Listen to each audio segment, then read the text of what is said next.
talk a little baseball. We'll bring in our Indians beat reporter, Paul Hoynes. Hoynesy, how are you? Good, Dan. How you doing? Doing well. Hoynesy, the Royals are world champions after falling short last season. They got back. They won the World Series. Are they the early favorites to do it again next year?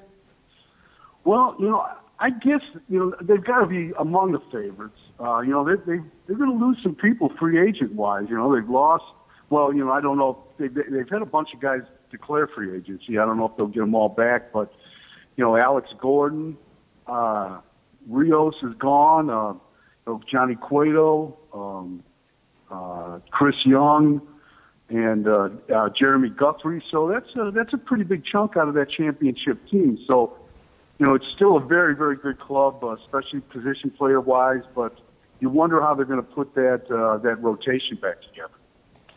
Wasn't that the question, though, when it came to the Royals coming into the year, Hoynesy? Wasn't it about that starting rotation? Like, oh, my goodness, they lose James Shields, they lose this guy, they have to replace him with this guy.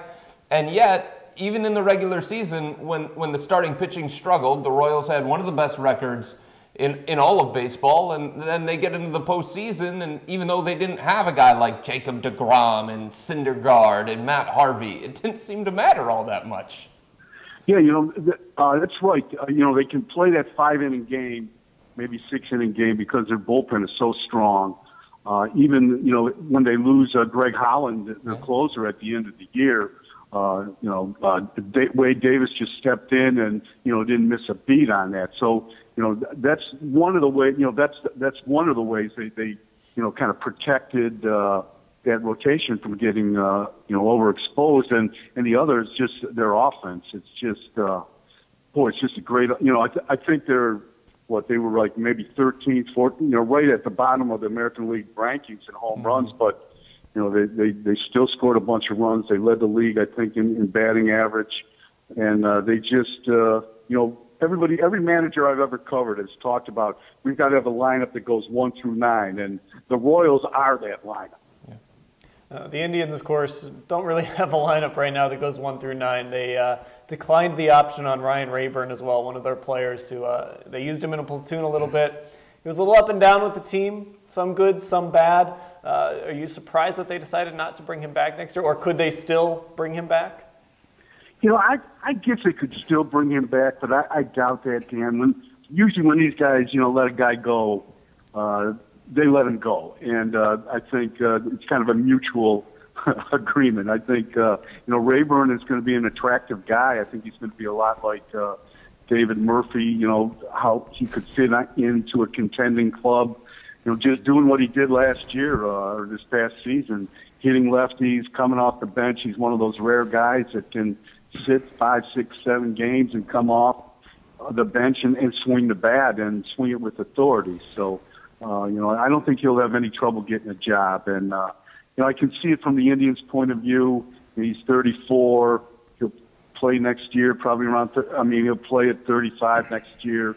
And they've got some younger guys. They've got Chris Johnson isn't exactly a young guy, but they've got to pay him.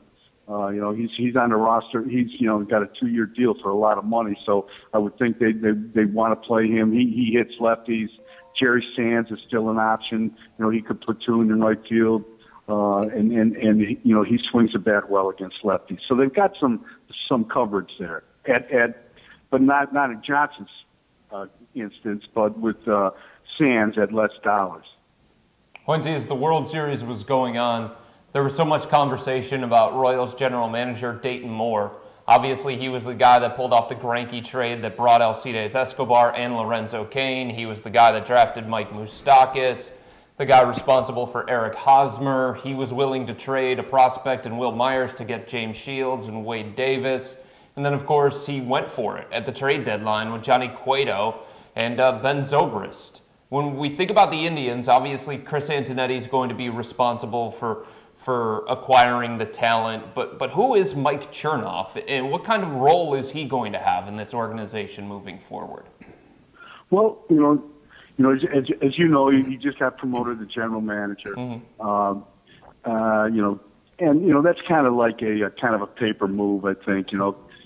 Antonetti's still going to have the last call on all baseball decisions. But Chernoff, he's a lot like any kind of assistant GM or GM. I think he does a lot of behind the scenes stuff. He does a lot of work with contracts, with talking to agents, he makes deals. I think him and Antonetti work well together, but he has the authority to make a deal.